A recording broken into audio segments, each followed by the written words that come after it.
Monsieur le Président, honorable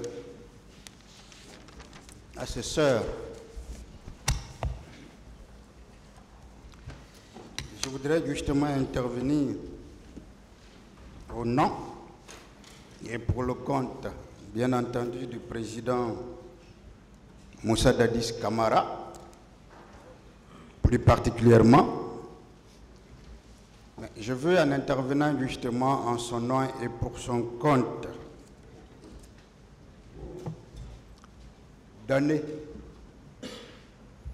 des réponses tant contre ce que le parquet a qualifié de réquisition, et moi je pèse mes mots, vous le comprendrez pourquoi, mais également ce que la demande faite depuis 2023, précisément le mois de mars 2023, par une partie de la partie civile, ou des parties civiles, excusez-moi. Vous comprendrez que je vais intervenir sur deux points essentiellement. La forme m'intéresse beaucoup. C'est pour ça que j'ai parlé de ce qu'on qualifie de réquisition, qui n'en est pas une. Pas du tout. Et je vais le démontrer tout à l'heure. Et je vais intervenir sur le fond. Mais avant, Monsieur le Président, honorable assesseur, je vais commencer mon intervention par des observations. Pour moi, à coup sûr, ces observations vous guideront. Ces observations vous permettront de comprendre mieux que l'enjeu de ce procès qui a débuté depuis le 28 septembre 2022 se joue peut-être sur cette requalification qui a été demandée tant par le parquet, les ministères publics, que par les parties civiles ou une partie des parties civiles. La première observation, Monsieur le Président, c'est très banal. Je voudrais que nous notions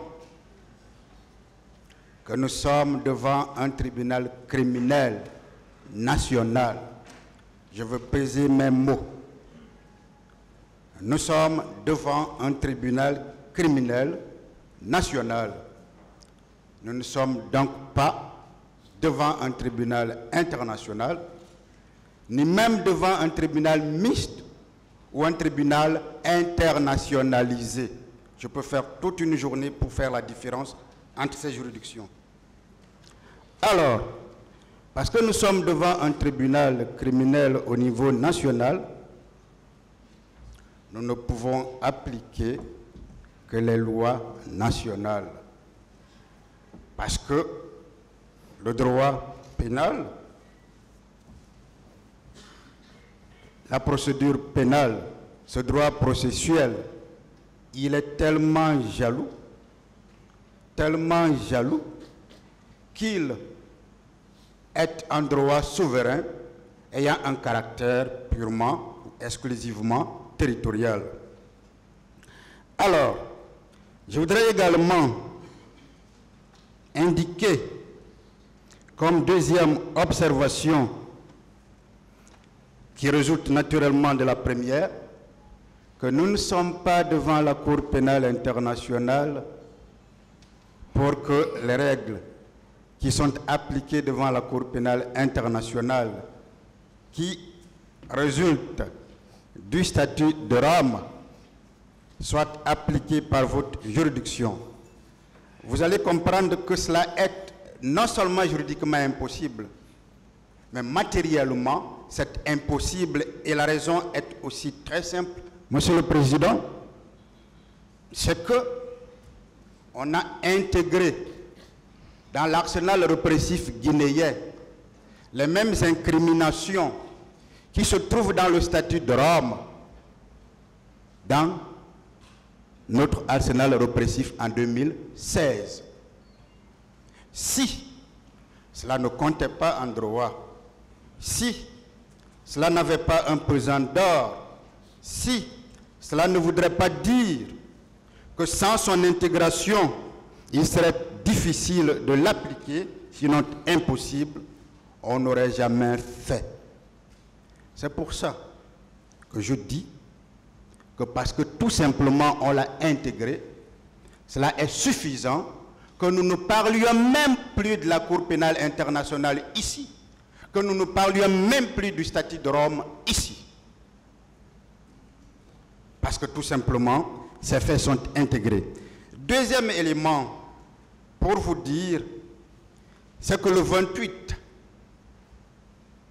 septembre 2022, il a été signé entre la République de Guinée, représentée par le président du CNRD, et le bureau du procureur, représenté par le confrère anglais, Maître Karim Khan, un mémorandum.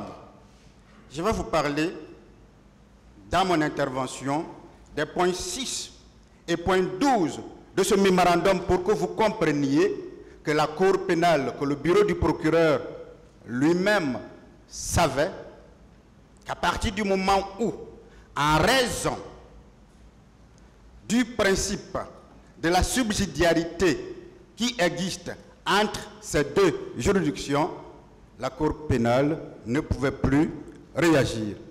Et quand je parle de principe de subsidiarité, il faut bien que je précise, contrairement à ce qui a été dit ici à l'audience, notamment par une des parties civiles, en réalité, la juridiction qui est subsidiaire, c'est bien la Cour pénale internationale. Ce ne sont pas les juridictions guinéennes.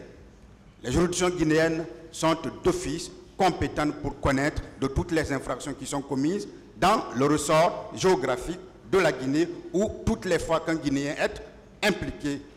Voilà le principe. La subsidiarité intervient lorsque, au niveau interne, on ne peut pas, parce qu'on n'a pas montré une bonne volonté, un véritable gage de pouvoir aller en jugement ou organiser un procès équitable. Donc, c'est l'autre qui est subsidiaire à l'autre. Mais je voudrais, Monsieur le Président, aussi observer que nous sommes à près de 2 ans de ce procès. Moi, j'ai mal quand on dit juste plus d'1 an. On a dépassé la moitié de la 2e année. Et que ce soit maintenant là que l'on veille, nous retourner à la case de départ. Mais là, le parquet a péché. Mais ce péché va malheureusement agir sur le parquet à plusieurs points de vue.